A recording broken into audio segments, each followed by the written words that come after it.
कल्पना करा, एखादा सामान्य माणूस त्याच्या हक्काची जमीन किंवा अडकलेली पैसे परत मिळवण्यासाठी न्यायालयात जातो. वर्षानुवर्षे तो या दिवसाची वाट पाहत असतो. खेड्यातून शहरात येऊन वकिलांची फी भरून तो आशेने कोर्टाची पायरी चढतो आणि पहिल्याच दिवशी त्याची बाजू साधी ऐकूनही न घेता न्यायाधीश तो खटला थेट फेकून देतात. धक्का बसला ना? एखाद्याला नक्कीच वाटेल की असं कसं होऊ शकतं? न्यायदेवतेच्या दरबारात असं घडणं शक्य आहे का? पण असं होतं, आणि याचं मुख्य कारण आहे वेळेची मर्यादा संपून जाणं. महसूलशाही या आपल्या हक्काच्या चॅनलवर सर्वांचं स्वागत आहे. आजची ही सविस्तर चर्चा शेतकरी, जमीन मालक आणि सामान्य नागरिकांसाठी अत्यंत महत्त्वाची आहे. अनेकदा लोक जमिनीचे वाद असोत किंवा पैशांचे वर्षानुवर्षे वाट पाहतात, आणि जेव्हा त्यांना जाग येते तेव्हा कायदा त्यांना अजिबात साथ देत नाही. चला तर मग कायद्याचं आणि तुमच्या फायद्याचं बोलूयात. हो ना, अगदी बरोबर. कारण जेव्हा आपण हक्काच्या गोष्टींबद्दल बोलतो ना, तेव्हा भावनांपेक्षा कायदा काय सांगतो हे समजून घेणं जास्त गरजेचं असतं. लोक अनेकदा भावनिक होतात आणि त्यांना वाटतं की आपला हेतू शुद्ध आहे, म्हणजे कायदा आपल्या पाठीशी उभा राहील. पण कायद्याची स्वतःची अशी एक कठोर चौकट असते, आणि ती चौकट वेळेच्या काट्यावर चालते. आता बघा, आपल्याकडं अनेकदा असं होतं की जमिनीचे वाद असू देत किंवा पैशांचे व्यवहार, लोक ते अंगावर काढतात. गावातल्या गावात तडजोड होईल, आज न उद्या तो माणूस शाणाहून पैसे देईल, किंवा भाऊबंदकीचा वाद आहे, कशाला कोर्टाची पायरी चढायची, या आशेवर लोक थांबतात. हे अगदी नेहमीच आहे. त्यांच्या मनात एक पक्का समज असतो की माझा हक्क आहे, जमीन माझ्या बापजाद्यांची आहे, मग मी कधीही कोर्टात गेलो तरी मला न्याय मिळेल. म्हणजे वेळेचं असं काही बंधन नसतं, असं सामान्य माणसाला वाटतं. हाच तो सगळ्यात मोठा गैरसमज आहे. इथे मला लिमिटेशन ॲक्ट 1963चा उल्लेख प्रामुख्याने करावासा वाटतो. हा कायदा अतिशय स्पष्ट सांगतो की कोणत्याही कायदेशीर दाव्यासाठी एक निश्चित मुदत असते. कोणीही कधीही झोपेतून उठून 10-20 वर्षांनी न्यायालयात जाऊन आपला हक्क मागू शकत नाही. या कायद्याचा मुख्य उद्देशच हा आहे की जुने आणि कुजलेले वाद उकरून काढले जाऊ नयेत. थांबा, हे थोडं अन्यायकारक नाही का वाटत? कसं काय? म्हणजे बघा, जर एखाद्या गरीबाला किंवा अशिक्षित शेतकऱ्याला कायद्याची माहितीच नसेल आणि त्याच्यावर खरोखर अन्याय झाला असेल, तर कोर्टाने किमान त्याची परिस्थिती तरी ऐकून घ्यायला हवी ना. नुसतं वेळेचं कारण देऊन खटला कसा काय फेटाळला जाऊ शकतो? वरवर पाहता हे अन्यायकारक वाटू शकतं, पण यामागे एक अत्यंत भक्कम कायदेशीर तर्क आहे. समजा एखाद्या माणसाने 50 वर्षांपूर्वीच्या एका व्यवहारावर आज दावा ठोकला. आता त्या व्यवहाराला साक्षीदार असणारे लोक कदाचित हयात नसतील, कागदपत्रे वाळवीने खाल्ली असतील किंवा गहाळ झाली असतील, लोकांच्या स्मृती पुसट झाल्या असतील. अशा परिस्थितीत न्यायालय सत्य कसं शोधणार? हो, तेही खरंच आहे म्हणा. म्हणूनच समाजात एक निश्चितता असावी आणि जुन्या वादांना कुठेतरी पूर्णविराम मिळावा, यासाठी लिमिटेशन ॲक्ट बनवला गेला. म्हणजे या कायद्यात प्रत्येक विशिष्ट गोष्टीसाठी काही ठराविक मुदत ठरवून दिली आहे का? होय, नक्कीच. सोप्या भाषेत सांगायचं झालं तर या कायद्यात एक लांबचक यादी आहे. मी काही जलद आकडेवारी सांगते. समजा एखाद्याला कोणाकडून पैशांची वसुली करायची आहे किंवा एखादा खोटा दस्तऐवज रद्द करून घ्यायचा आहे, तर त्यासाठी फक्त 3 वर्ष मुदत कायद्यात दिलेली आहे. फक्त 3 वर्ष? हो, फक्त 3 वर्ष. आणि जर जमिनीचा ताबा कोणी बळकावला असेल आणि तो परत मिळवायचा असेल तर 12 वर्ष मुदत आहे. अच्छा. आणि वहिवाटीचा हक्क, ज्याला आपण इजमेंटरी राईट्स म्हणतो, म्हणजे दुसऱ्याच्या बांधावरून जाण्याचा किंवा पाण्याचा हक्क, तो सिद्ध करण्यासाठी 20 वर्ष मुदत ठरलेली आहे. पण इथे एक मोठा गैरसमज असाही पाहायला मिळतो की मी 100% बरोबर आहे, माझ्यावर अन्याय झालाय, मग मी 10 किंवा 20 वर्षांनी गेलो तरी कोर्ट माझं ऐकेलच. न्यायदेवता उशिरा का होईना न्याय देते, हा विचार आजही खेड्यापाड्यात रूढ आहे. हाच तो गैरसमज जो आज आपल्याला फोडायचा आहे. कायदा झोपलेल्यांना मदत करत नाही, जागृत असलेल्यांना करतो. इंग्रजीत याला law assists those who are vigilant, not those who sleep over their rights असं म्हणतात. जर कोणी वेळेत आपले हक्क मागितले नाहीत तर कोर्टही मदत करू शकत नाही. मुदत उलटून गेल्यावर तुमची बाजू कितीही खरी असली तरी कायद्याच्या चौकटीत ती टिकतच नाही. अरे चा. अशीच महत्त्वाची आणि उपयोगी महसूल विषयांची माहिती रोज हवी असेल तर महसूलशाही चॅनलला सबस्क्राईब करा. आणि बघा, हे फक्त सामान्य नागरिकांसाठीच नाही, तर अनेकदा महसूल अधिकारी आणि कर्मचाऱ्यांनाही या वेळेच्या मर्यादेचं भान ठेवणं गरजेचं असतं. हे खूप महत्त्वाचं बोललात. कारण आता समजा एखाद्याने उशिरा का होईना दावा दाखल केलाच, तर कोर्टात नेमकी काय प्रक्रिया होते? पण त्याआधी मला सांगा, अनेकदा खालच्या स्तरावर अधिकारी किंवा कर्मचारी इथे कशी चूक करतात, ज्यामुळे सामान्य माणसाचा गोंधळ उडतो आणि त्याला वाटतं की आपला खटला तर चालू झालाय? हा खूपच कळीचा मुद्दा आहे.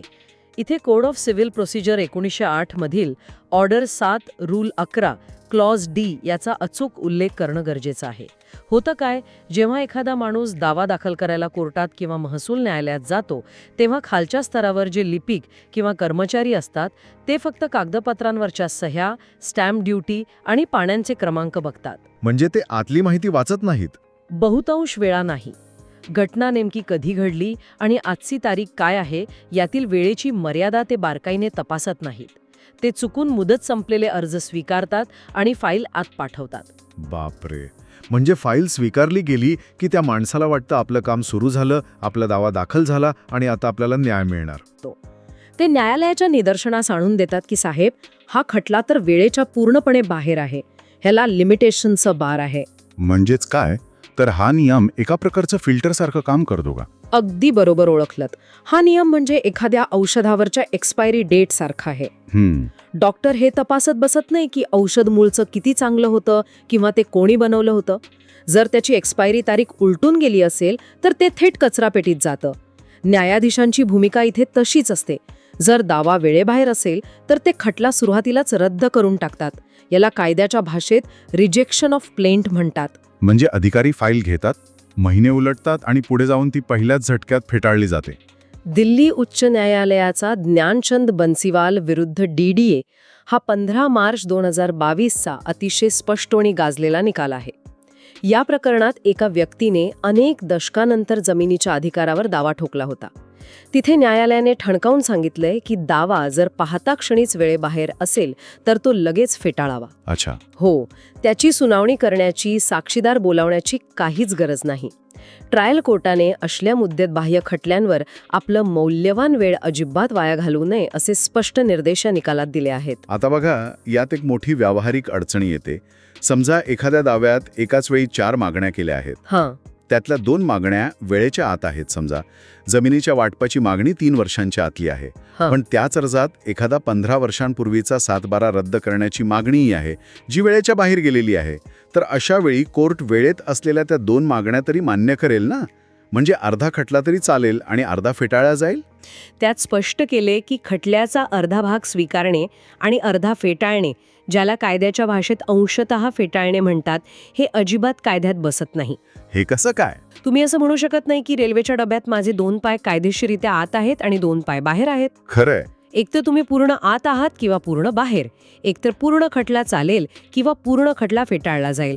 तुम्ही कोर्टाला असं म्हणू शकत नाही की माझी 7/12 दुरुस्तीची मागणी वेळेत आहे ती मान्य करा आणि नुकसान भरपाईची मागणी वेळेबाहेर आहे ती सोडून द्या. जर दाव्याचा एक भाग जरी मुदतीबाहेर असेल आणि तो वेगळा काढता येत नसेल तर अख्खा दावा फेटाळला जातो. हे तर खूपच धक्कादायक आहे. पण असंही लोकांमध्ये बोललं जातं की अर्ज दाखल करताना जर तारीख चुकली किंवा मुदत संपत आली असेल तर नंतर अर्जात दुरुस्ती करून तारखा बदलता येतात.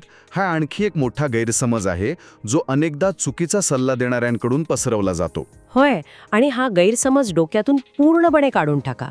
सय्यद अयाज अली विरुद्ध प्रकाश गोयल या सर्वोच्च न्यायालयाच्या खटल्याचा संदर्भ इथे मला द्यावासा वाटतो. मुदत संपली म्हणून फेटाळला जाणारा खटला वाचवण्यासाठी कोर्ट तुम्हाला अर्जात कोणतीही दुरुस्ती करू देत नाही. का बरं? कारण कोर्टाला चांगल्या प्रकारे माहीत असतं की लोक खटला टिकवण्यासाठी जाणून बुजून तारखांमध्ये फेरफार करू शकतात. म्हणजे एकदा तुम्ही जो अर्ज दिला तोच अंतिम मानला जातो? नक्कीच. आणि यावर करण सिंग विरुद्ध अमरजीत सिंग हा 15 ऑक्टोबर 2025चा अगदी अलीकडचा निकाल आहे. या निकालानुसार केवळ तुमचा मूळ दावा म्हणजे तुमची मूळ तक्रार वाचूनच कोर्ट ठरवतं की खटला वेळेत आहे की नाही. सुरुवातीला विरोधी पक्ष काय उत्तर देतोय किंवा काय बचाव करतोय हे पाहिलंच जात नाही. फक्त तुमची कागदपत्रे आणि त्यावरच्या तारखा बोलतात. व्हिडिओ उपयोगी वाटला असेल तर लाईक करा आणि इतर शेतकरी बांधवांपर्यंत शेअर नक्की करा. तुमचा प्रश्न असेल तर कमेंटमध्ये नक्की विचारा. अगदी बरोबर, कारण ही माहिती जेवढी पसरेल तेवढा सामान्य लोकांचा फायदा होईल आणि त्यांचं नुकसान टळेल. मग आता मला सांगा, कोर्टात जाण्यापूर्वी सामान्य माणसाने आणि विशेषतः महसूल अधिकाऱ्यांनी काय काळजी घेतली पाहिजे? म्हणजे ही सगळी गुंतागुंत आणि मनस्ताप टाळण्यासाठी एखादी सोपी पद्धत किंवा टप्पे आहेत का? याची एक अतिशय साधी आणि स्पष्ट चेकलिस्ट मी सांगते. सर्वांनी, मग तो शेतकरी असो मग मोठा अधिकारी, ही कायम लक्षात ठेवावी. टप्पा 1, तुमची कायदेशीर बाब किंवा तुमच्यासोबत फसवणूक घडल्याची अचूक तारीख एका कागदावर लिहून काढा. लिहून काढायची. टप्पा 2, लिमिटेशन ॲक्ट 1963 नुसार त्या विशिष्ट प्रकरणाला किती वर्षे मुदत आहे ते एखाद्या जाणकाराकडून किंवा वकिलाचा सल्ला घेऊन तपासा. बरोबर. आणि टप्पा 3, मुदतीतच आपला दावा दाखल करा. नंतर दुरुस्ती करून वेळ मारून नेऊ या आशेवर अजिबात विसंबून राहू नका. ही चेकलिस्ट खूपच उपयोगीची आहे. पण आता एक अत्यंत महत्त्वाचा आणि मानवतेच्या दृष्टिकोनातून उरणारा प्रश्न. समजा एखाद्याची खरोखर मोठी फसवणूक झाली असेल किंवा काही अशी गंभीर अडचण असेल, समजा तो माणूस खूप आजारी होता ज्यामुळे तो खरोखरच वेळेत येऊ शकला नाही, तर काय त्याच्यासाठी सर्वच दरवाजे कायमचे बंद होतात? तसं पाहिलं तर कायदा कठोर नक्कीच आहे, पण तो आंधळा किंवा निर्दयी नाही. कायद्यात आशेचा किरण नक्कीच आहे. लिमिटेशन ॲक्टच्या कलम 5 मध्ये विलंब माफीची तरतूद आहे. सोप्या भाषेत सांगायचं तर, माझ्याकडून उशीर झाला, मला माफ करा आणि माझं म्हणणं ऐकून घ्या, असा हा अर्ज असतो. पण लक्षात घ्या, ही सवलत प्रामुख्याने अपील करण्यासाठी किंवा जुन्या निकालाच्या फेरविचारासाठी वापरली जाते, मूळ दाव्यासाठी नाही. आणि जर एखाद्यासोबत फसवणूक झाली असेल आणि त्याला ते खूप उशिरा समजलं असेल तर? त्यासाठी कलम 17 आहे. हे कलम फसवणूक किंवा मोठी चूक झाली असेल तर मदतीला धावून येतं. जर एखाद्याला उशिरा समजलं की त्याच्या अज्ञानाचा फायदा घेऊन त्याच्यासोबत फसवणूक झाली आहे, तर ज्या दिवशी ही फसवणूक उघडकीस आली, अगदी त्याच दिवसापासून पुढची मुदत मोजली जाते. म्हणजे फसवणुकीच्या मूळ तारखेपासून नाही, तर जेव्हा सत्य बाहेर आलं तिथून वेळ सुरू होतो. बरोबर. हां, म्हणजे अपवाद नक्कीच आहेत, पण ते सबळ पुराव्यांसह कोर्टात सिद्ध करावे लागतात. होय, आणि त्यालाही मर्यादा आहेत. तुम्ही फसवणूक उघडीस आल्यावरही पुन्हा खूप वर्ष झोपून राहू शकत नाही. अगदी ताजा निकाल सांगायचा तर, द मोरे नानाभाई मानाभाई विरुद्ध स्टेट ऑफ गुजरात हा 2 डिसेंबर 2025चा सर्वोच्च न्यायालयाचा अतिशय महत्त्वाचा निकाल आहे. यामध्ये पुन्हा एकदा अत्यंत स्पष्ट शब्दांत सांगितले आहे की अतिविलंबानंतर, म्हणजेच फसवणूक समजूनही जर खूप जास्त उशीर झाला असेल तर कोणताही दिलासा मागता येत नाही. म्हणजेच काय, तर वेळ निघून गेल्यावर काहीच उपयोग नाही. अगदी बरोबर. कारण वेळेची मर्यादा संपल्यानंतर समोरच्या व्यक्तीचेही काही कायदेशीर अधिकार तयार झालेले असतात. अतिविलंब असेल तर कोर्ट तुमची सुनावणी घेण्यास थेट नकार देते. थोडक्यात सांगायचं तर कोणत्याही कायदेशीर लढाईत वेळेचं महत्त्व खूप मोठं आणि निर्णायक आहे. लिमिटेशन ॲक्ट 1963 नुसार मुदत पाळली नाही तर तुमचं नुकसान कितीही मोठं असलं तरी कोर्ट तुमचा दावा CPCच्या ऑर्डर 7 रूल 11 नुसार सुरुवातीलाच कसा फेटाळू शकतं, हे आपण आजच्या या चर्चेतून पाहिलं. विशेषतः 7/12 जमिनीचे खरेदी विक्री व्यवहार किंवा इतर महसुली कागदपत्रांच्या वादात वेळेला आणि तारखांना किती महत्त्व आहे हे आता या चर्चेतून सर्वांनाच स्पष्ट झालंच असेल. हा व्हिडिओ आपल्याला आवडला असेलच. असेच महसूल आणि इतर सर्व कायद्यांबाबत सोप्या भाषेत मार्गदर्शन तुम्हाला यापुढेही हवंय, मग आपला महसूलशाही यूट्यूब चॅनल तुमच्यासाठी आहे. चॅनलला सबस्क्राईब करायला विसरू नका. हो, आणि पुढील व्हिडिओसाठी तुम्हाला कोणता विषय हवा आहे ते आम्हाला कमेंटमध्ये नक्की सुचवा. आणि हो, अधिक माहितीसाठी आणि थेट संपर्कात राहण्यासाठी महसूलशाहीच्या व्हॉट्सॲप व टेलिग्राम ग्रुपमध्ये नक्की सामील व्हा. हा व्हिडिओ आपल्या मित्रांना गावातल्या व्हॉट्सॲप ग्रुपमध्ये जरूर फॉरवर्ड करा, जेणेकरून माहिती प्रत्येक गरजू व्यक्तीपर्यंत पोहोचेल. कारण आम्हाला विश्वास आहे की ज्ञान हे प्रत्येकाचा हक्क आहे. आज इथेच थांबूया. लवकरच भेटू पुढील भागात. धन्यवाद. जय महाराष्ट्र.